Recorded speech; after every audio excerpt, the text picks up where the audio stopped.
Good morning friends. Navneet educations में आप सभी लोगों का स्वागत है। तो फ्रेंड्स, आज हम बात करेंगे डोसेज फॉर्म की, किस तरीके से डोसेज फॉर्म बनाई जाती हैं और डोसेज फॉर्म बनाने की जरूरत क्यों पड़ी। तो फ्रेंड्स, हमको पता है कि हम किसी भी अगर हमारा कोई डिजीज होता है या डिसऑर्डर होता है, वहां पर हम कोई भी मेडिसिन लेते हैं। ठीक है, ये मेडिसिन क्यों बनाई जाती है, ये टैबलेट अगर हम बात करते हैं, कैप्सूल्स की बात करते हैं, इंजेक्शन की बात करते हैं, ये क्यों बनाई जाती है। पेशेंट के अकॉर्डिंग अगर हम बात करते हैं, पेशेंट के अकॉर्डिंग हम कई बार पेशेंट को देखते हुए भी हम अलग अलग डोसेज फॉर्म्स बनाते हैं। जैसे कई बार हमारे ऐसे पेशेंट्स आते हैं जो अनकॉन्शियस रहते हैं, जो बेहोश होते हैं, तो वहां पर आप टैबलेट कैसे दे पाएंगे, वहां पर आप कैप्सूल्स कैसे दे पाएंगे। तो आपको इंजेक्शन के लिए जाना पड़ता है, या किसी पर्टिकुलर साइट पे, जैसे आपको किसी कैविटी पे देना है, तो आप वहां पर कैसे दे पाएंगे ड्रग को। तो वहां पर भी आपको किसी एक पर्टिकुलर डोसेज फॉर्म के लिए जाना पड़ता है। उसी तरीके से अगर हम बात करते हैं बच्चों की, तो बच्चे होते हैं वो क्या, उनका प्रॉब्लम क्या रहता है, वो टैबलेट नहीं ले पाते। ठीक है, कहीं ना कहीं फेंक देंगे। तो इसलिए हम क्या कर देते हैं, उस चीज को हम चेंज करके उसको लिक्विड फॉर्म में चेंज कर सकते हैं। तो अलग अलग डोसेज फॉर्म्स इस अकॉर्डिंग बनाई जाती है। तो फ्रेंड्स, बात करते हैं डोसेज फॉर्म्स की। तो डोसेज फॉर्म मीन्स क्या है, drug delivered to the site of action.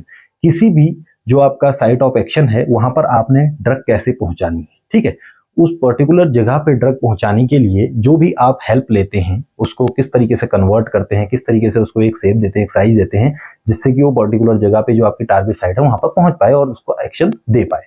तो ये मेनली आपका डोसेज फॉर्म होता है। डिलीवर मेनली हम किस तरीके से करते हैं उस पर्टिकुलर जगह की।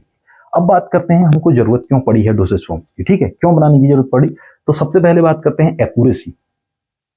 अगर फ्रेंड्स हम बात करते हैं टैबलेट की, तो टैबलेट अगर देखेंगे तो आप एक एग्जैक्ट डोज रहती है। ठीक है, एक पहले से ही प्रिपेयर्ड है, ठीक है, और वेड है प्रॉपर वे में, तो उससे क्या हो जाता है, हमको एक्यूरेसी मिलती है। ठीक, अगर हम बात करते हैं पाउडर्स की और तरीके से अगर हम ड्रग देते हैं, तो कहीं ना कहीं जो एक्यूरेसी है वो हमको नहीं मिल पाती है। अब बात करेंगे स्टेबिलिटी की। स्टेबिलिटी क्या रहता है, जैसे फ्रेंड्स हमारे जो आपका जो इन्वायरमेंट रहता है उसमें मॉइस्चर प्रेजेंट रहता है। ठीक है, और भी ऐसे कंटामिनेंट्स होते हैं जो आपके ड्रग को खराब कर सकते हैं। तो आप कई बार क्या करते हैं, जैसे कैप्सूल बनाते हैं या कोटिंग करते हैं टैबलेट की, तो वो ये फायदा करता है, वो ये बेनिफिट करता है कि जो बाहर का जो इन्वायरमेंट है, ठीक है, उससे कहीं ना कहीं वो उसको बचा लेता है। फिर बात करते हैं हम सस्टेन रिलीज की। जैसे आप डायबिटिक पेशेंट को देखते हैं, या आप हम बात कर सकते हैं हाइपरटेंशन में, तो हम क्या करेंगे, जो पेशेंट होता है मॉर्निंग में टैबलेट ले लेता है और पूरा दिन उसका चलता है, उसको बार बार लेने की जरूरत नहीं पड़ती है टैबलेट। तो अगर हम नॉर्मली उसको ड्रग देते हैं, तो आपको बार बार जब भी वो खाना खाएगा उसके बाद या उससे पहले आपको ड्रग देनी पड़ेगी डायबिटिक कंडीशन में, क्योंकि उतने बार आपका जो शुगर लेवल है या ग्लूकोज लेवल है वो फ्लक्चुएट होगा। तो वहां पर आपने मॉर्निंग में एक डोज दे दी, तो वो कंटिन्यू पूरे दिन के लिए चलता है, तो वो सस्टेन रिलीज भी हम उसको बना सकते हैं। दूसरी चीज, ड्रग इन बॉडी कैविटी। जो कैविटीज होती हैं, जैसे आपके आई कैविटी है, वेजाइनल कैविटी है, ठीक है, या रेक्टल कैविटी, वहां आपको देने में इजी रहता है। मास्क करने के लिए टेस्ट, कई ड्रग्स ऐसी होती हैं जिनका टेस्ट बहुत अच्छा नहीं होता है, जैसे बिटर होती हैं, ठीक है, तो उनको कैसे दिया जाए, है ना, क्योंकि वो इजीली आप उसको हम एडमिनिस्टर नहीं कर सकते किसी पेशेंट को। तो वहां पर भी एक बहुत बड़ा चैलेंजिंग टास्क हो जाता है कि पेशेंट को उस बिटर ड्रग को कैसे दें। ठीक है, तो वहां पर हम टेस्ट को मास्क कर सकते हैं, जिससे कि हम उसको टैबलेट फॉर्म में कन्वर्ट करें या कैप्सूल फॉर्म में चेंज करें, और जो ड्रग है वो बॉडी के अंदर चली जाए। ठीक है, तो फ्रेंड्स, ये हमारी इसकी मेनली देखा जाए ये जरूरतें होती हैं हमको डोसेज फॉर्म बनाने के लिए। ठीक है, इसलिए हम डोसेज फॉर्म बनाते हैं। अब बात करते हैं क्लासिफिकेशन की। तो क्लासिफिकेशन अकॉर्डिंग टू, किस तरीके से उसका क्लासिफिकेशन होता है, तो दो बेसिस पर अगर बात करते हैं, according to route of administration और फिजिकल फॉर्म में।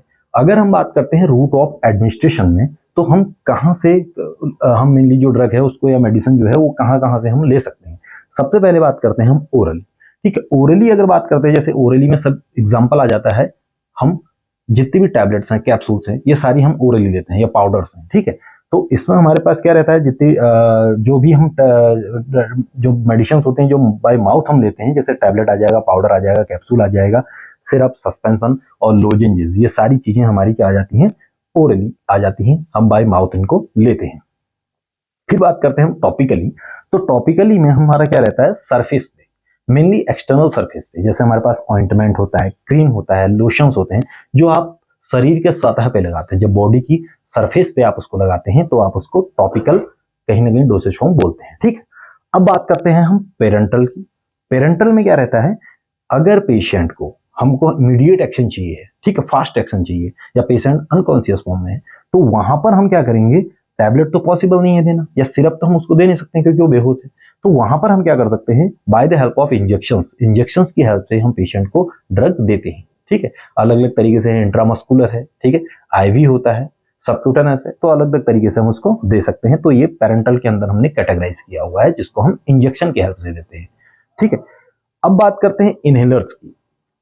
इनहेलर्स भी देखा जाए तो कहीं ना कहीं फास्ट एक्शन देते हैं, ठीक है, टैबलेट से फास्ट एक्शन देते हैं, क्योंकि कहीं ना कहीं ये जो लीवर में मेटाबॉलिज्म हो रहा है, देखिए जो इतना अगर हमारा ड्रग लेते हैं वो लीवर में जाएगी, वहाँ उसका ब्रेकडाउन होगा, मेटाबॉलिज्म होगा, फिर ब्लड में आएगा, तो ये चीजों को बचा के डायरेक्टली हम क्या कर देते हैं, ब्लड में दे देते हैं। जैसे इंजेक्शन को हमने डायरेक्टली ब्लड में दे दिया, ठीक है, तो इतना लंबा जो पाथ है वो कहीं ना कहीं क्या हो जाएगा, बाईपास हो जाएगा। अब बात करेंगे जो इनहेलर्स की। इनहेलर्स आप क्या करते हैं, मेनली जब आप ब्रीथिंग करते हैं तो हम वहां पर जो इक्विपमेंट होते हैं, अलग अलग तरीके के आपके इक्विपमेंट होते हैं, ठीक है, तो by the help of mouth से हम उसको क्या कर लेते हैं, इनहेलर को एडमिनिस्टर करते हैं।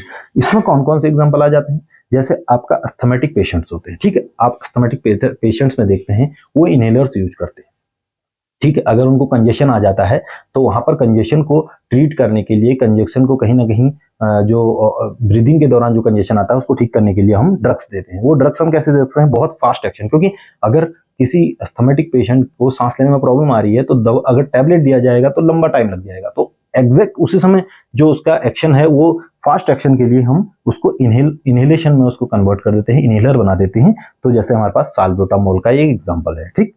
अब बात करते हैं ophthalmic preparation. Ophthalmic preparation mainly eye drops की बात करते हैं। कई ड्रग्स ऐसी होती हैं जब जैसे हमारा आई इन्फेक्शन हो जाता है या कोई भी ऐसी कोई प्रॉब्लम आ जाती है आई में, वहां पर हम आई ड्रॉप्स फॉर्मेशन करते हैं। वो भी देखा जाए कहीं ना कहीं टॉपिकल ही है, लेकिन कैविटी के अंदर है, ठीक है, एक स्पेसिफिक साइट है, तो इसलिए हमने उसको ऑप्थेल्मिक प्रिपरेशन में डाल दिया। बात करेंगे वेजाइनल और रेक्टल में। मेनली जो बॉडी कैविटीज होती हैं, ठीक है, जैसे वेजाइना है, रेक्टल है, वहां पर आप एनएमआर देते हैं, सपोजिटरीज की हेल्प से आप क्या करते हैं, ड्रग को डिलीवर करते हैं। फिर बात करेंगे हम ऑटिक की। ऑटिक में क्या आएगा, ईयर की, ठीक है, ईयर ड्रॉप जितनी होती है, जैसे आपका कभी ईयर इन्फेक्शन हो जाता है तो वहां पर आप ईयर ड्रॉप के फॉर्म में डोसेज जो ड्रग है उसको दे सकते हैं। जैसे भी एंटीबायोटिक्स होती हैं उसको आप ईयर ड्रॉप के फॉर्म में दे सकते हैं। अब बात करेंगे हम फिजिकल फॉर्म की बात कि कौन कौन सी फिजिकल फॉर्म में वो होती हैं। जैसे हमारे पास अलग अलग तरीके की फिजिकल, सॉलिड, लिक्विड, गैस है, ठीक है, तो इसी फॉर्म में हम क्या करते हैं, डोसेज फॉर्म को कन्वर्ट करते हैं। तो पहली बात करते हैं हम सॉलिड की। तो सॉलिड में आप देख सकते हैं टैबलेट होती हैं, ग्रेन्यूल्स होते हैं, कैप्सूल्स होती हैं, पाउडर्स होते हैं और लोजेंजेस होते हैं। तो टैबलेट तो सभी लोगों ने देखी है, जैसे डाइक्लोफिनेक टैबलेट है, पैरासीटामोल टैबलेट है, ये टैबलेट सॉलिड डोसेज फॉर्म है। बात करेंगे ग्रेन्यूल्स की, जैसे आपके पास एफरवेसेंट ग्रेन्यूल्स होते हैं, जैसे इनो है, ये सारे आपके क्या हैं, ये भी सॉलिड फॉर्म में आते हैं। कैप्सूल्स की बात करते हैं, जैसे ओमेप्राजोल कैप्सूल्स हैं, और भी कैप्सूल्स आती हैं, ठीक है, वो सारी आपकी जैसे विटामिन की कैप्सूल्स आती हैं, ये सारी सॉलिड फॉर्म में ही है। दूसरी चीज पाउडर्स की बात करते हैं, हमारे पास डस्टिंग पाउडर होता है, ठीक है, तो ये भी मेडिकेटेड पाउडर्स होते हैं, वो सारे हमारे सॉलिड फॉर्म में आते हैं। लोजेंजेस की बात करते हैं, ठीक है, जैसे आप विक्स की गोली लेते हैं, ठीक है, टॉफी की तरह जो मेनली होती है, तो वो भी कहीं ना कहीं आपका सॉलिड डोसेज फॉर्म के अंदर हमने उसको रखा हुआ है। अब बात करेंगे हम लिक्विड डोसेज फॉर्म की। लिक्विड डोसेज फॉर्म क्या है, लिक्विड डोसेज फॉर्म जैसे मेनली हमारे पास क्या होता है फ्रेंड्स, जितने भी बच्चे होते हैं वो टैबलेट लेने में प्रॉब्लम करते हैं, ठीक है, वो टैबलेट को नहीं ले पाते हैं, वो इजीली वहां पर तक टैबलेट एडमिनिस्टर नहीं कर पाते हैं हम उन लोगों को। तो वहां पर क्या होता है, हम कुछ फ्लेवर्ड सिरप बना देते हैं, ठीक है, फ्लेवर्ड सिरप के साथ कुछ हम उसमें मेडिकेशन, अगर हम उसमें कुछ और मेडिकेशन मिला देते हैं या जो भी चीजें उसमें मेडिकेटेड सिरप फॉर्मेशन कर देते हैं, उसमें कुछ स्वीटनिंग एजेंट डाल देते हैं, जिससे कि वो थोड़ा टेस्ट उसका चेंज हो जाता है और जो भी बच्चा होता है वो उसको इजीली ले लेता है, ठीक है। तो इसमें हमारे पास सिरप होते हैं, इमल्सन्स होते हैं, सस्पेंशन होते हैं। तो ये और अगर हम बात करते हैं इमल्सन, सस्पेंशन, ये कहीं ना कहीं पेरेंटल फॉर्म में भी हम इमल्सन्स को देख सकते हैं देते हुए, ठीक है। और जो पेरेंटल प्रिपरेशन होती है उनको भी हम लिक्विड फॉर्म के अंदर रखते हैं, क्योंकि पेरेंटल प्रिपरेशन सारी लिक्विड फॉर्म में ही होती है। तो सिरप है हमारे पास। इमल्सन क्या होता है, इमल्सन को थोड़ा समझ लेते हैं। इमल्सन रहता है जब आप किसी ऑयल को वाटर में मिला रहे हैं या वाटर को ऑयल में मिला रहे हैं, ठीक है। देखिए अगर हम सॉलिड पार्टिकल्स को लिक्विड में मिलाते हैं तब तो वो सस्पेंशन बन जाता है। जैसे पैरासीटामोल सस्पेंशन आता है, तो पैरासीटामोल ड्रग है, आपने उसको सॉल्वेंट सिस्टम में मिलाया तो कहीं ना कहीं पार्टिकल सस्पेंड है वाटर में या सॉल्वेंट सिस्टम में, तो आप उसको सस्पेंशन बोलेंगे, ठीक है। और इमल्सन की बात करते हैं तो उसमें ग्लोब्यूल्स प्रेजेंट रहते हैं, ठीक। ऑयल के ग्लोब्यूल्स हो सकते हैं या वाटर के ग्लोब्यूल्स हो सकते हैं, वो आपस में क्या है, टू इमिसिबल लिक्विड्स हैं, उनको हम मिक्स करते हैं। ठीक है, तो उस प्रोसेस, उस जो हमारे पास डोसेज फॉर्म बनती है उसको हम इमल्सन, मेनली आप देख सकते हैं क्रीम जो है आपके पास, ठीक है, ये आपका एक तरीके से जो बॉडी लोशन आप जो बनाते हैं ये कहीं ना कहीं इमल्सन ही है। और सस्पेंशन में आप पैरासीटामोल का एग्जांपल देख सकते हैं। ठीक, अब हम बात करेंगे सेमी सॉलिड डोसेज फॉर्म्स की। सेमी सॉलिड डोसेज फॉर्म में क्रीम्स हैं, ऑइंटमेंट है, जेल्स है, सपोजिटरीज भी उसी के अंदर हम कैटेगरी में आती है, क्योंकि क्रीम तो आपने देखा है जितने भी आप क्रीम यूज करते हैं वो सारे आपके क्या है, सेमी सॉलिड प्रिपरेशन है। उसमें दोनों कैरेक्टरिस्टिक देख सकते हैं आप, सॉलिड, थोड़ी सॉलिड कैरेक्टरिस्टिक्स देख सकते हैं और थोड़ा आपने उसमें लिक्विड कैरेक्टरिस्टिक्स भी देखेंगे। ठीक है, तो कहीं ना कहीं इंटरमीडिएट का वो रहता है डोसेज फॉर्म है ये दोनों के बीच में। ठीक, ऑइंटमेंट की बात करते हैं। ऑइंटमेंट आपने देखे होंगे कई ऐसे मार्केट में आप ऑइंटमेंट यूज करते हैं जहां पर हम किसी न किसी पर्टिकुलर डिजीज या डिसऑर्डर के लिए उसको लेते हैं। जेल्स की बात करते हैं, डिफरेंट टाइप्स ऑफ जेल्स हमारे पास होती हैं। ठीक है, जैसे डाइक्लोफेनेक जेल है जिसमें डाइक्लोफेनेक मिला हुआ है। ठीक है, और वो जेल क्या होती है, वो भी सेमी सॉलिड हम उसको लेते हैं। उसके बाद बात करते हैं हम सपोजिटरीज की। सपोजिटरीज क्या होती हैं? सपोजिटरीज मेनली देखा जाए, ये अगर हम आउटसाइड द बॉडी टेम्परेचर की बात करते हैं, बॉडी टेम्परेचर से बाहर की बात है, तो कहीं ना कहीं ये आपका क्या रहेगा, सॉलिड फॉर्म में रहेगा। लेकिन बॉडी के अंदर जब चले जाएगा 37 डिग्री सेल्सियस पे ये मेल्ट कर जाता है। ठीक है, और मेल्ट करने के बाद जो ड्रग होती है वो पर्टिकुलर उस कैविटी में, मेनली जो सपोजिटरीज हैं वो आपकी रेक्टल, वेजाइनल और यूरिथरल होती हैं। इन कैविटीज में इनको यूज किया जाता है। ठीक है, जैसे एनिमाज होते हैं, ये सारे आप सपोजिटरीज के अंदर ही उसको रखा हुआ है। अब बात करेंगे लास्ट, जिसे हम बोलते हैं गैसियस फॉर्म। अब गैसियस फॉर्म में कौन सी ड्रग हो सकती है? ठीक है, गैसियस फॉर्म में भी ड्रग होती है फ्रेंड्स। जैसे आप लोग क्या करते हैं, कहीं भी स्प्रेन आ जाता है, ठीक है, या कहीं पर पेन हो रहा है, जॉइंट पेन हो गया, तो आप वहां पर मूव का स्प्रे करते हैं या वोलिनी जो होती है उसका स्प्रे कर देते हैं।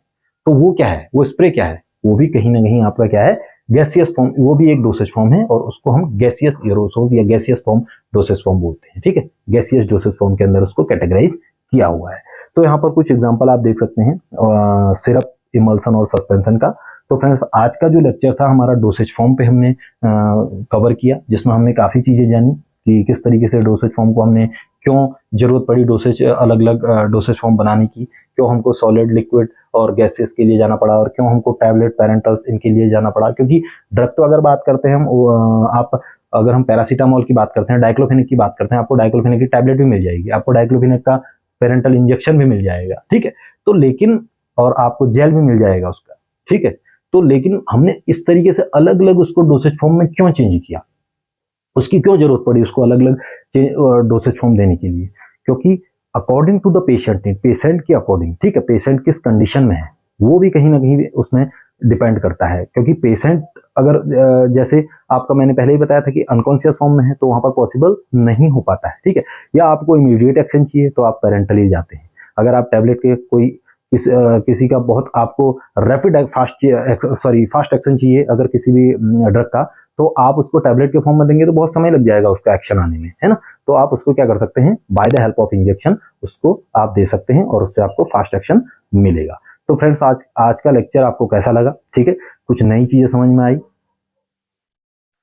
तो शेयर करें। ठीक है, और ये चीजें औरों को भी शेयर करें, जिससे कि और लोगों को भी पता चल पाए कि किस तरीके से डोसेज फॉर्म बनाई जाती हैं और क्यों बनाई जाती हैं। और अगर आपको पसंद आया लेक्चर तो कमेंट जरूर करें। ठीक है, सब्सक्राइब जरूर करें और लाइक जरूर करें। ठीक है फ्रेंड्स, ऐसी कुछ नया लेकिन नए लेक्चर में आएंगे। ठीक है, थैंक यू फ्रेंड्स।